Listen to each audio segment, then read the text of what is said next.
Ted, what's going on, buddy? Hey, how you doing? Good to see you. Good, long time no see. I love this. This is a real, I mean, I know my brother's logging on, the whole fam. So there you good go. times, man. Good times. Good to see you. How's it going? Everything's good, man. Thanks for joining us. I'm just going to do a brief intro while everyone's logging on here, and then we'll get down to it. All right. So we are excited to have Dr. Ted Miguel with us today. He is professor of economics at UC Berkeley. Excellent background, a degree in economics and mathematics from MIT, Ph.D. from Harvard, visiting professor at Princeton and Stanford. His focus since he's been at Berkeley has been on African economic development. Very prolific, published over 90 articles, cited over 30,000 times. He's faculty research associate for the National Bureau of Economic Research. He's on the board of reviewing editors for Science, associate editor for the Quarterly Journal of Economics, winner of the Kenneth Arrow Prize for Best Paper in Health Economics. This past year, he was elected to he was a member of the American Academy of Arts and Sciences, huge honor. He's a renowned teacher and mentor, which I really respect. UC Berkeley Distinguished Graduate Teacher Student Mentoring Award, Distinguished Teaching Award, Best Graduate Advisor in the Berkeley Department of Economics, and he served on over 110 completed postdoctoral dissertation committees. On top of that, he's founded 3 global economic committees, written 3 books that have been translated into 11 languages, featured in Foreign Affairs, Forbes, and the New York Times. And besides all of this, most importantly, Ted happens to be my cousin. I was going to say that's the most important thing. That's by far the most important. I've admired Ted since we were kids growing up. Couldn't be prouder of everything that he's accomplished. So welcome, cuz, and we'll talk about global economic recovery. So thanks for being here. Thanks for having me, Rick, and shout out right back at you. I could list all the same things for you, so it's just great to be on this together, and mutual admiration and love. Awesome. Thanks, man. So I guess we'll start off just for like the lay person. What are the critical pieces to a robust global economy? Yeah, in general, one of the things that economists have long said is important is trade, is the movement of goods, the movement of capital, the movement of people. And that's something that can generate growth, because when ideas and technology move around, when people can trade and be entrepreneurial and sell goods widely, it's going to benefit the economy as a whole. And that's really one of the foundations. And, in the COVID era, it's one of the things that's threatened. Yeah. How do you measure how strong the global economy is? Like, what do you guys use as economists to see how well we're doing? Yeah, the core measure is what's called GDP, gross domestic product, and that's really the sum of all activity. So it could be private sector, public sector, whatever is generating economic activity and income is measured in gross domestic product. For someone like myself who studies international development in poorer parts of the world, we look at other metrics as well. So we look at things like the poverty rate. That's going to be really important. And this links to the health side. We look at fundamental measures like, nutritional status. So in poor African communities where I do research, sometimes you get the best measure of the well-being of a community by how many hungry kids there are. So there really are different metrics in different settings, but the basic measure is GDP, like total income that's being generated. Correct. And so what made the U.S., let's talk about the U.S. for a second before we expand to global. What made the U.S. economy the strongest in the world prior to COVID? Yeah, I mean, the U.S. economy has been an incredible engine for so many decades now. And I think, there's a lot of aspects to it. We're a big population. We've got a lot of natural resources. We have a lot of natural advantages for sure. But we were also one of the most open economies in the world. In terms of trade, we've been pushing the world to greater free trade for decades, open immigration, like our family that came in and just really generate lots of, activity and new ideas in this, in this country. And I think, before the crisis, a lot of sectors were actually doing well. If we look at the few years before the crisis, the tech sector was doing well, the financial sector was doing well, even manufacturing, had stabilized. So I think that there was strength in a lot of different parts of the U.S. economy before the crisis. Tell us a little bit how COVID fundamentally changed the US economy and the global economy. Just for like the layperson, when they see all this economic talk, how did COVID change the entire world economy? Yeah, let me talk about the US and then I'll talk about Kenya, which is a place where I work, and I've been following very closely what's going on there because I'm collecting a lot of data there. But in the US and other rich economies, there were just immediate drops in consumption, meaning people spending money. People weren't going out. They weren't buying things. And that's going to fundamentally change the economy. Folks are not going to, if they're not going to restaurants, not buying clothes, not buying other things, the economy is going to contract. So we saw that right away, and it really just rippled through the service sector and through retail with these huge increases in unemployment that we all remember from the spring. I mean, literally unprecedented in modern, data. And the same thing happened in Europe and other, middle income and rich countries, huge contractions, big declines in spending. In poor countries like Kenya, the picture was a little bit different. In Kenya, where a lot of people rely on subsistence agriculture, they may be working their own farm. In some ways, they're a little more insulated from that shock, because if I'm basically, most of my income is growing my own food, I just keep growing my own food and it doesn't affect me. So there certainly were big effects in cities and towns in poor countries, but in other sectors of poor economies, they were a little more insulated. So it's a very unusual recession. This recession is totally different than the Great Recession of 10 years ago, because of the restrictions in movement, because of this drop in consumption, people not wanting to go out to spend. They may have the money, but they're not spending it. And that's quite different than what we saw in 2008, 2009. Now tell me, so is the US better equipped to deal with this economic collapse as opposed to other countries? I mean, even France, Italy, the UK. Talk about how the US is positioned to deal with it versus other industrialized countries. It's very hard to know for sure. One way in which we've been limited over the last 8 or 9 months is there hasn't been as much of a coordinated central government response. So in France and Italy, there was just very clear directive from the center on the public health response, et cetera. We had a bit of that early on. The early economic policy response actually was quite good in terms of stimulus spending, assistance to businesses that I think people are quite familiar with, the $1,200 checks, et cetera. But unlike other countries, that's dried up in the US. So I think in some ways we're positioned to do it. I mean, I don't know how much you're following the news, Rick, but like literally right now in DC, there's negotiations about what the next stimulus is going to look like, but we're deadlocked. So I think the kind of political divisions in the country are kind of paralyzing the economic policy response right now. Whereas in a lot of other rich countries, if you look at like Germany as kind of an example of a country that's done things just very seriously, they haven't had that sort of break in support. So personally, and this is regardless of politics, I really just hope some kind of stimulus deal can be reached so that we can get over the next 3 or 6 months before the vaccine is fully rolled out and before we can fully recover, just to get state governments, private sector, et cetera, covered. But we're deadlocked right now, and it's going to be bad for economic growth and bad for people's wallets. Yeah, totally. So, I mean, maybe just explain that kind of stimulus package, because people say, okay, you're basically infusing money into the economy, but when do you pay it back? How do you pay it back? Like, what are the repercussions? Maybe just go over again for the layperson, what is the stimulus package? How does it help? And what are the long-term effects? There's no doubt. In a moment like this, every country around the world is basically issuing a lot of debt. The thinking being that we're in such a difficult situation now with unemployment very high, with people suffering, businesses closing, that we need to incur debt now to spend money now. We'll pay it back later.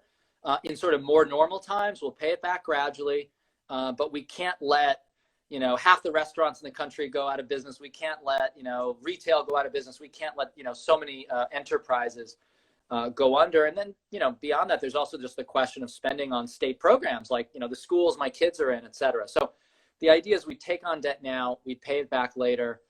And if we don't do that, it'll just be disastrous. Unemployment will shoot up again, et cetera. My hope is that this kind of spending would be temporary, just because hopefully, again, the vaccine will get rolled out in however many months, and then the economy can kind of recover on its own. But we need to get over this hump right now. So European countries, countries around the world are issuing debt to stimulate the economy. There are issues about, when do we start facing an unsustainable debt burden? The U.S.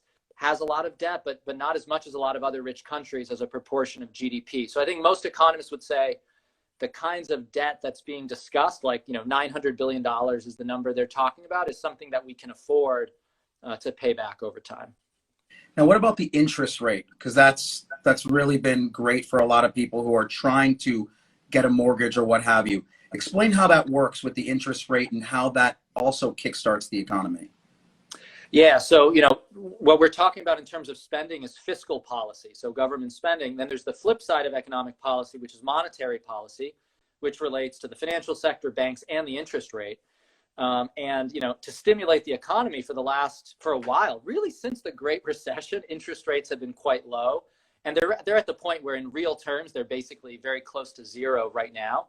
So in many ways, this is actually a really good time to issue debt because the interest we're gonna have to pay back on it will be quite low. As you said, when the interest rate's low, it's easier to borrow, it's easier to start a business, it's easier to buy a home. And that can also stimulate the economy. But there is this point in monetary policy called the zero lower bound, meaning, interest rates can be lower to zero where they almost are now, but not below zero. So monetary policy hits a limit, it kind of hits a wall, and we're very close to that wall. And that's why the spending side, the fiscal policy side, needs to kick in now. So they need to work together. And, I think the major kind of $1 million question here is kind of balancing the economic health of the country versus the physical health. And I think that's a huge issue. Obviously, me being a doctor, I always see the kind of clinical health side where I see that let's shut down, lower the hospital admissions, lower the death rate. That's something that's very tangible. Everyone sees the number of cases and the number of deaths. But I think what's not emphasized enough is the fact that the shutdowns lead to so many deleterious effects down the road. Poverty, depression, violence, drug use. So, from your standpoint, talk about the balance between the country's economic health and actual clinical health. This has been, I think, really one of the central issues. And for those of us on the economic side, there's been a very active debate since earlier this year about exactly these issues. What is the optimal shutdown? What does it look like? I'll talk about my own experience, having kids. I have 2 kids, as you know, Rick, and my kids as part of our family. They're 10 and 12, and they've been out of school since March. They have not stepped foot in school in 9 months at this point. And it's very hard for kids to be out of school. They're not seeing their friends. We're really lucky. I mean, my kids are good students and they do their homework and they're old enough to use the technology. And so, we adopted a cat. So they're like, having fun with the cat at home or whatever. But for a lot of other kids, it's just been disastrous this time period. They may not have the technology if they're poor. They may not have another sibling to play with. They may become depressed and have all kinds of, serious consequences. So I think, finding ways to open schools, for instance, or, finding ways to open certain key essential services is going to be critical. And this is a way in which I really wish, U.S. policy would have been a little different. A lot of European countries, they've really prioritized opening schools, opening certain key essential services.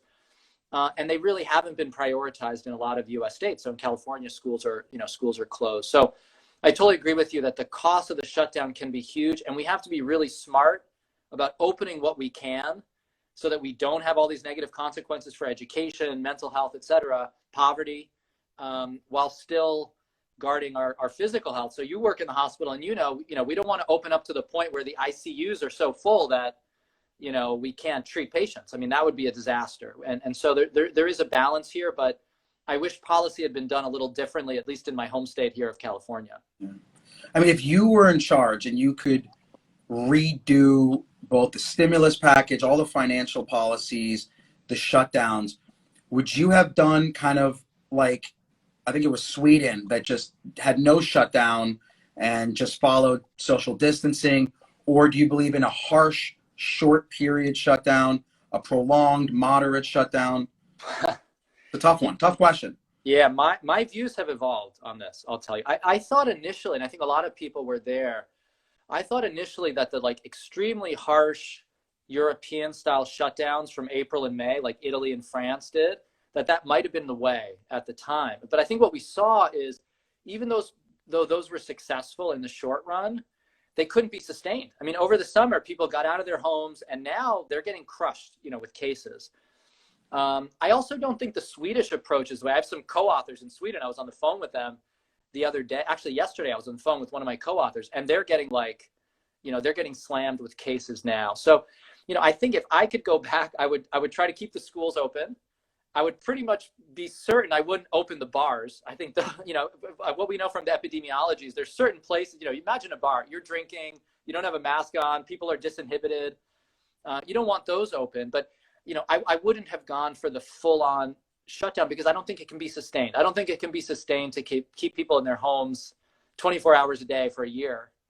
So I would have opened smartly and partially. I would have opened the schools. I would have opened certain essential businesses, but probably not indoor bars. I think, things like that are super spreaders, we need to stop. And I think, I'm not sure if there's a kind of perfect country. I mean, people have pointed to Germany as a case that's done pretty well, although caseloads are rising. Some of the East Asian countries have done very well. I mean, I guess you're aware of this. You've seen the data too, Rick, like Taiwan or Korea have done well with this kind of middle approach. So if I could go back in time, that's what I would try to do.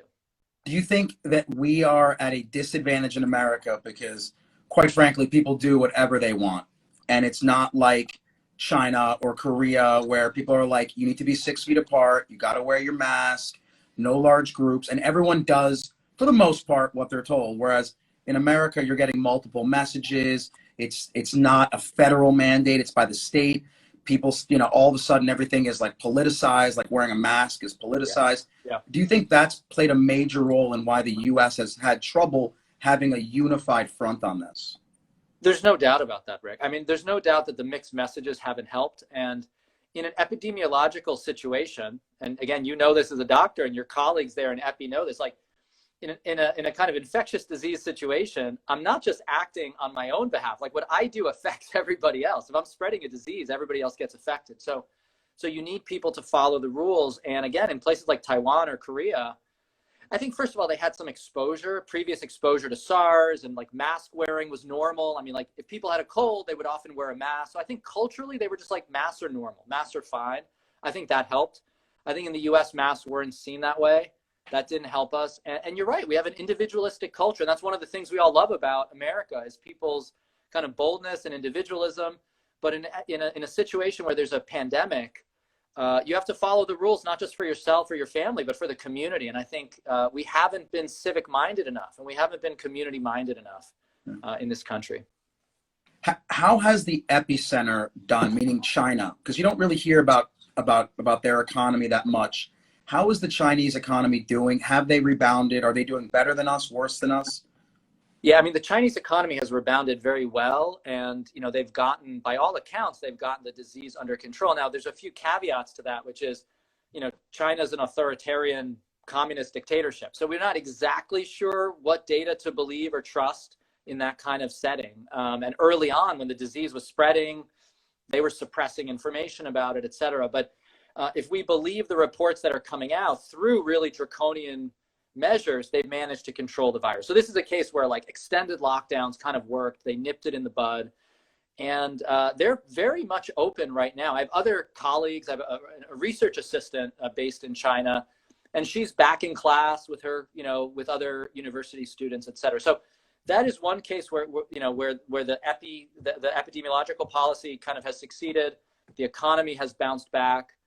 But maybe at a high cost. And again, we're a democracy, we're a free country, and we operate differently in this country than in China. So I'm not at all. I would never trade my model for their model. Even in this situation, I feel like our freedom and our democracy is so precious here. But there may be some lessons about the sort of infectious disease approach that we could learn from them. Yeah.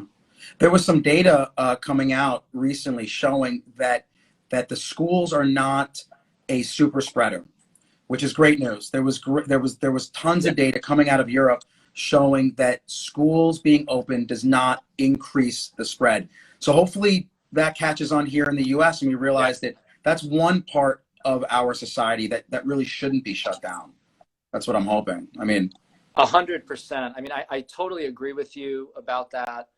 I hope my own kids' schools open up. I'll tell you a story from my work in Kenya. During this whole process, we've continued to collect data in Kenya from thousands of households, and instead of doing in-person surveys, we moved to phone surveys, right? Because of safety reasons. And we've been collecting data on what's been going on with kids in Kenya, because our households have lots of kids. In school, it's a very young population, and the situation for kids there is even worse than here, because in poor rural parts of Kenya, people don't have devices and iPads and computers. They don't have electricity for the most part. So this whole year in a place like Kenya has been just a wasted year in terms of schooling, because they can't even do distance learning. And in a setting where already people aren't learning enough, and there needs to be more investments in education. In our survey data, we've also been collecting information on domestic violence, on child abuse, and those rates have increased this year. So kids are kind of trapped at home.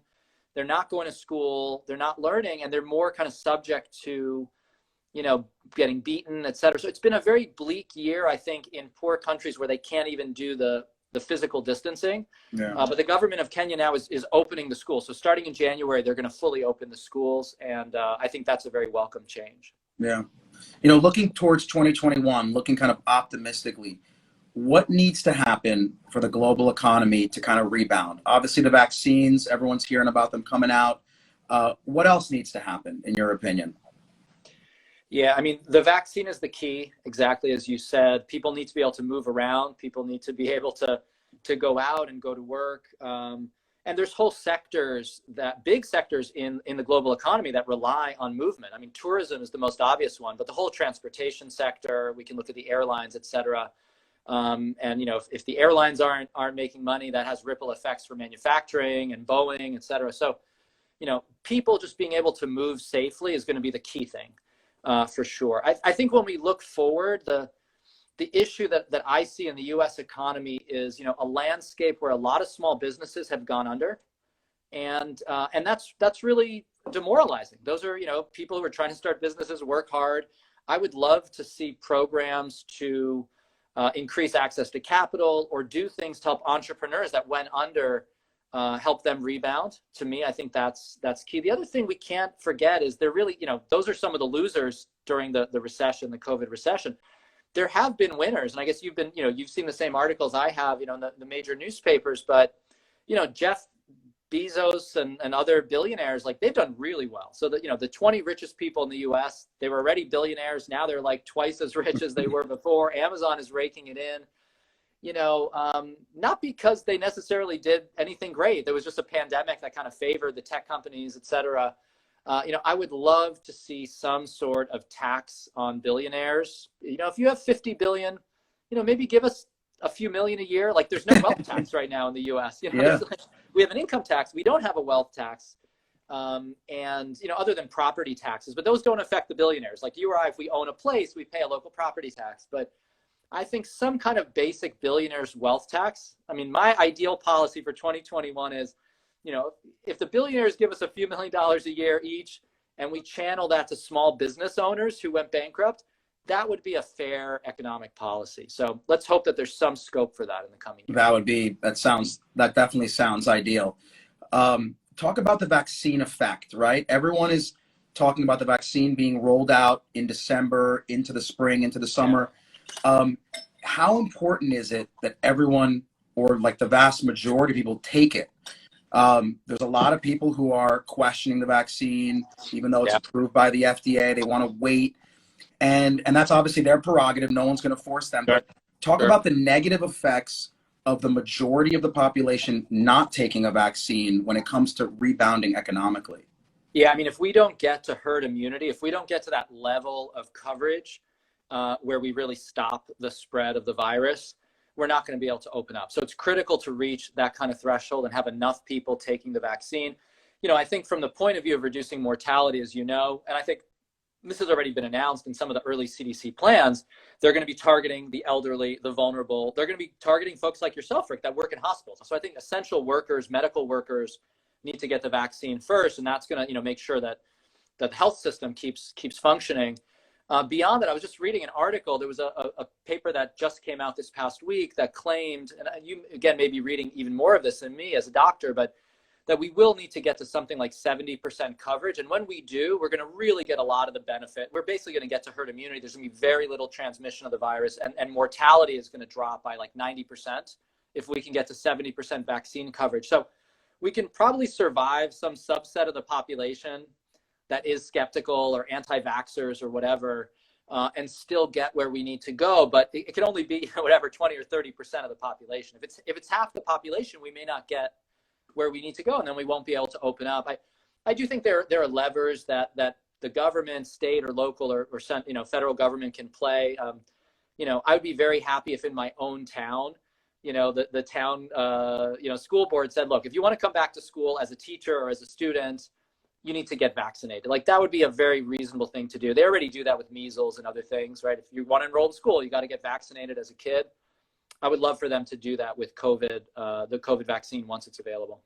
Yeah, it's super complicated because obviously you want everyone to take it day one so we can be done with this damn pandemic. But obviously people have their rights for whatever reason they want to wait. And it just, unfortunately that is going to complicate how well the economy rebounds. In your opinion, again, looking at 2021, how are we going to rebound? Do you predict, they always talk about an L shape versus a U shape versus a V shaped rebound. In your opinion, hopefully a V, but is that realistic? Yeah, I mean, in some ways over the last few months, the economy's recovered better than people thought. Like back in April and, May, I don't think people would have predicted quite the rebound we have seen. And I think there's a lot of optimism about the coming year. Certainly the kind of stock market is indicating that. So I'm actually quite positive and optimistic about the coming year. I think the vaccine, by all indications, will get rolled out well. It seems very effective with whatever 90-something% effectiveness. Mm-hmm. I'd expect rapid recovery, very rapid growth in this coming year. That'd be my sense. The only, kind of concern I have is, geez, what if a few weeks from now or a month from now, there's a rash of side effects, or, the vaccine is rolled out and people have allergic reactions or have other reactions, and it slows down the process of rolling out the vaccine. Even if if you roll something out to millions of people, there are going to be some side effects. There can be some people that don't react well. I think we know that with any kind of medical technology. My fear is, even if it's just 1 out of 100 million or 2 out of 100 million cases, what if other people react to that and the anti-vaxxers are sort of strengthened by that and people don't take the vaccine? So I am concerned about that, given the kind of anti-vaccine sentiment. And I would just hope that we don't see those kinds of side effects. I hope the vaccine is good enough that we don't experience that. Yeah, I mean, I would hope that people would realize that if 1 out of 100 million have a side effect, that's a lot lower than the risk of getting COVID or a shutdown or economic depression. Or walking across the street. I mean, it's like, it would be, no. The problem is the 1 media. in 100 million, we should do it. Yeah. I mean, the problem is the media can make anything look good or bad. So it really, unfortunately, is kind of up to the media as to how they want to portray it. Why has the stock market done remarkably well as compared to other sectors? Yeah, I think they're forward looking. So, anytime there's investment, they're looking not just to what's going on now, which doesn't look that great, but they're looking a couple years ahead. And I think it's kind of a vote of confidence that we will see recovery. Certainly, we've seen these surges in the stock market over the last couple of months as the vaccine trial data has come out. Every time Pfizer, Moderna, whatever, they've come out with more data, it's like, the Dow and NASDAQ are going up. So, I think that's a great indication that things are looking up for the future. And myself, I'm quite optimistic about it. With this caveat, again, that there are certain sectors, retail, restaurants, et cetera, where entrepreneurs were crushed. So we need to help those sectors, and we have to do whatever we can to help kids get back in school and help them learn and maybe make up for lost time. Again, my kids, I feel lucky. We have computers and iPads, and me and my wife, we're educated. We can help them with their homework. I think they're still learning. I do worry about the kids from other backgrounds and what they missed this year. They missed their friends. They didn't learn enough. So there's going to have to be a process of helping them catch up as well. But it sounds like you are optimistic. You do not feel like we're headed for a major depression. You think there's going to be either a V or a U, but not an L-shaped rebound where we're depressed for a prolonged period of time. I don't think so. I'm actually quite optimistic. Yeah. That is great to hear.